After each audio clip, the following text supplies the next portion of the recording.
United States is involved in a war, a land war with Israel, invading Lebanon, and another war, whether air or naval, with Iran, what do you think Russia would do? What do you think your friends in Beijing would do?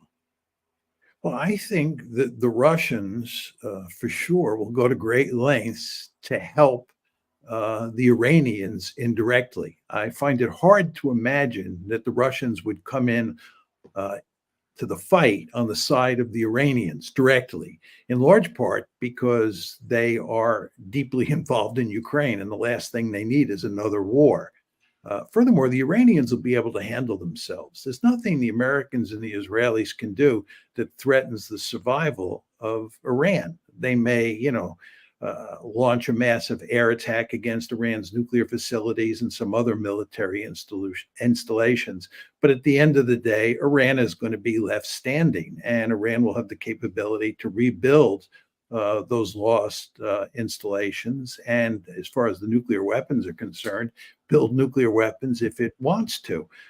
So there's no need for the Russians to sort of prevent Iran from suffering a decisive defeat. And again, the Russians are involved in Ukraine.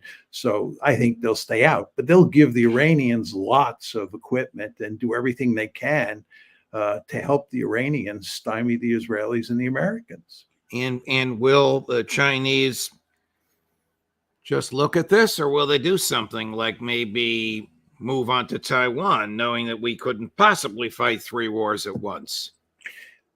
I don't think the Chinese would use this as an opportunity to invade Taiwan. I think if you look at what the Chinese would have to do to conquer Taiwan, it's quite clear that now is not the time to try to do that.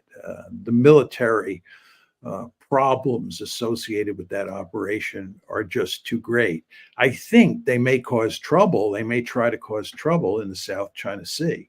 As I've said before, I think from a Chinese point of view, what the Americans are doing in Ukraine and what the Americans are doing in the Middle East is manna from heaven for them.